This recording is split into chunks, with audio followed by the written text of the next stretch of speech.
क्योंकि वही प्रॉब्लम शुरू हो रही है। And baby screams while bathing also, जब भी बच्चे को नहलाने की कोशिश करोगे बच्चा बहुत रोएगा। So bony tenderness is what is very important, you can see. And also frog like position, बच्चा ना ऐसे बैठा होता है फ्रॉग पे, थोड़ा फ्रॉग ऐसा होता है, तो फ्रॉग लाइक पोजिशन होती है बच्चे की स्कर्वी के अंदर।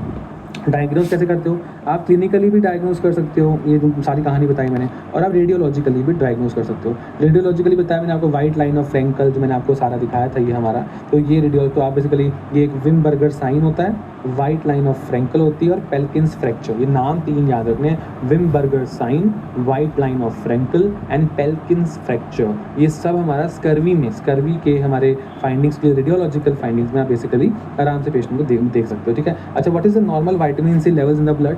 विटामिन सी के लेवल्स क्या होते हैं ब्लड में, ये भी इंपॉर्टेंट क्वेश्चन है। So please remember 0.4 to 1.4 milligram per DL। The normal vitamin C levels in the blood is 0.4 to 1.4 mg per DL, और less than 0.1 mg per DL अगर मेरा विटामिन सी लेवल हुआ तो आप मैं बोलोगे मेरे को स्कर्वी है, ठीक है, याद रहेगा ये 0.4 to 1.4 and less than 0.1 is scurvy कार्टोनेट हम बेसिकली करते हैं, ठीक है, याद समझ में आ गया इतना, ठीक है। तो ट्रीटमेंट क्या दोगे?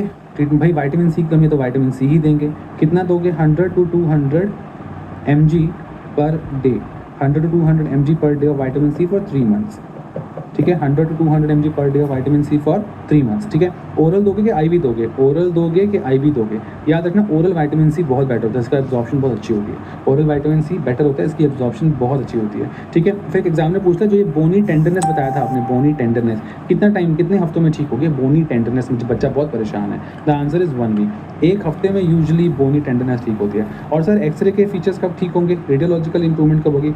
1 to 2 वीक्स, 1 to 2 वीक्स से हमारा रेडियोलॉजिकल इंप्रूवमेंट होगी। तो ये सारा हमारा स्कर्वी का था। Just that was all about scurvy. इसमें इंपॉर्टेंट क्वेश्चंस भी हैं जैसे कि subperiosteal haemorrhage is due to deficiency of, the answer is vitamin C. Subperiosteal haemorrhage vitamin C की कमी से ही देखा जाता है, ठीक है। फिर था all are the radiological signs in scurvy except, so cupping fraying option है, कपिंग फ्रेइंग तो रिकेट्स में देखा जाता है, ठीक है, ground glass, so all other radiological signs in scurvy except, so cupping fraying is not a sign seen in scurvy. Zone of rarefaction मैंने बताया दिख सकता है, ग्राउंड ग्लास अपीयरेंस दिख सकता है, एक वाइट लाइन जो हमारी वो थी वाइट लाइन, तो वो बेसिकली हमारी दिख सकती है ना, जोन ऑफ कैल्सिफिकेशन, तो ये सब दिख सकता है, ठीक है, ये हो गया। और क्या होगा?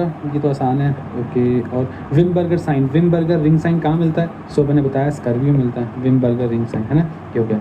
अच्छा, pseudo paralysis in an infant suggestive of, so pseudo false appearance of paralysis, so the answer will be scurvy. Scurvy में मिलता है फॉल्स अपीयरेंस, ठीक है, ठीक है, हो गया, सारा कुछ ही हो गया, ठीक है। That finishes the whole